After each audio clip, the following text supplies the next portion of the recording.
Hey, what's going on, everyone? How you guys doing today? My name is Matt Jarbo. Welcome to $3 Theater, and it's Tuesday. It's Tuesday. I forget what day it is all the time, but there was a big announcement today. I was surprised. There was actually a pretty decent announcement coming out of Peacock and Will Smith talking about how they have now given a two-season order, a two-season commitment to the dramatic remake of the Fresh Prince of Bel-Air, just show called Bel-Air, and it's all based on this trailer that came out last year that you can't see it because I've got the little banner right there, but it had 6 million views, and it's a good trailer. It's a dramatic retelling of the Fresh Prince story, giving us an idea about what Will would have expected when he left West Philly and he went to Bel-Air, and dealing with the world moved from the 90s and modernized into now.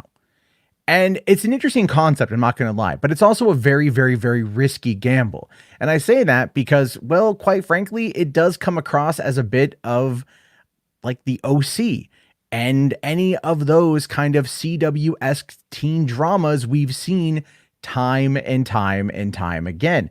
But I want to play this clip from Will Smith's announcement today because I think you guys might find it interesting. I think you guys might find it fascinating to see where his mindset is and how he's approaching this. So take a look at this. He says we believe in the show. Yeah. Season commitment. Now it's on you guys back. I'll happily carry that. On the one hand, it's so personal to you and your journey as an artist, and here we are sharing that with you right now, and that's enormous. And then tapping into what's happening around us right now. Yeah. Yes. Instead, getting us back to humanity. That's what I'm most excited about, and what really clicked in my mind about when I saw the trailer that Morgan did. The concepts in the Fresh Prince of Bel-Air reimagined as a drama, like a real kid from West Philadelphia, modern day, a black family in Bel-Air, the Carlton character, a black young Republican, modern day, like that, like the heat that will be stirred up between these characters. It's like, what's the Hillary character in a world of Instagram and social media? I'm so glad you're here. I need to take you shopping, Rodeo Drive. Oh my gosh. Like, what does that become? Uncle Phil, a black lawyer turned judge today with, young black kids coming before him. I'm the law. Aunt Viv, a professional woman that decided to raise her family, and now that her kids are older, making her way back into the world of what is her life going to be as her kids have grown up. Like, all of that stuff is so rich, dude. Yes. There's so many layers to these characters, you know what I mean? And we're really going to peel back the layers of these iconic characters and explore this world in a really unforgettable way. It's a show that's really going to surprise people in the best way possible. More. Yeah.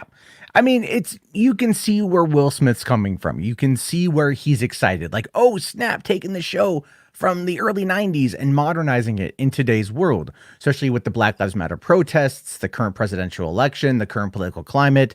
The Carlton character, in my mind, is probably going to be the most interesting and the hardest to do. And I say that because in order to gain that balance between, because, Alfonso Riera, like he took the character and he made it like, yeah, he was an early 90s Republican. He wasn't even really that much of a Republican. He just liked the lifestyle, and that's what they were kind of playing up, the yacht club, rich playboy type thing that we saw coming off the 80s. And that's basically what that was. But taking it now, is he going to be xenophobic? Is he racist, bigoted?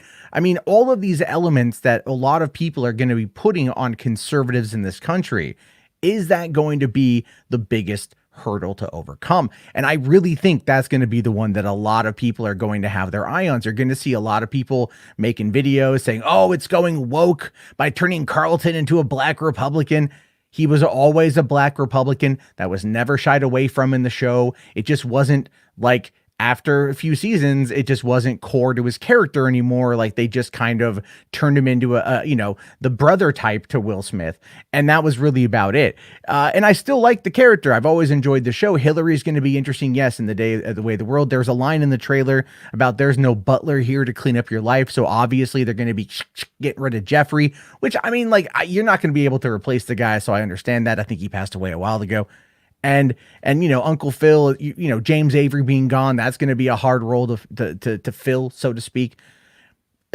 The show is not a bad idea. It's just a risky one. And Peacock knows right now that nostalgia is high, especially look at like Cobra Kai on Netflix coming off of YouTube, how popular that is. A lot of people love Cobra Kai. They love talking about Cobra Kai and all that stuff. The Friends, reboot gets brought up all the time. The reunion special gets brought up all the time. Are we going to be getting an Office reboot, a Parks and Rec reboot? There's all of these things that people are talking about now from nostalgia, because now we're in the 90s nostalgia. We've moved out of the 80s nostalgia. Now we're in the 90s. It's been 30 years. So yeah, they're clearly going to be wanting to find a way to capitalize on this. Are they going to try to reboot effing like Seinfeld or something? I mean, look, man, I don't know. My fear again about this show is like the trailer was well made, well put together. It was a good engrossing trailer. Now, granted, I felt like I had seen it all before, and not just in the context of the Fresh Prince of Bel-Air. When I say that, what I mean is I've seen this before. It's stereotypes. Like, what are you going to do on the show, Morgan Cooper, that's going to be really compelling? That's going to speak to everybody. That's going to speak to the trials and tribulations of the time. Now, again, moving that, what they were kind of setting up and putting that into this world, yeah, it does make some sense. It makes some sense for why they want to do it the way that they want to do it. But it's a risky gamble because people are either going to really like it or they're not going to really like it. And I think you've got a lot of fans that went right to, I think it was HBO Max has got the Fresh Prince of Bel-Air on there right now. I think people who've gone back and started rewatching Fresh Prince, or those who will go back and rewatch Fresh Prince, might fall in love with the show again. And if they fall in love with the show again, are they going to respond? Are they going to respond to this type of social commentary that is now not being talked about through the lens of a comedic 30-minute sitcom, but now through a 45-minute to an hour-long drama that's getting 2 seasons? Will the episodes will they be episodic? Will it be one long story? What are there's all these questions that I have, and I obviously can't answer anything until I see it, and I'm going to check it out. Yeah, 100% I'll check it out when it drops. I'm just going to go into this cautiously optimistic.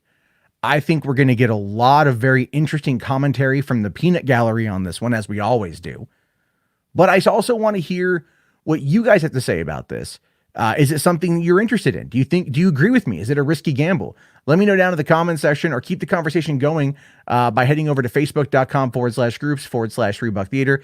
Get in on the action over there. I'm trying to build that Facebook group up as a way to keep in contact with you guys, because YouTube is never promoting the content.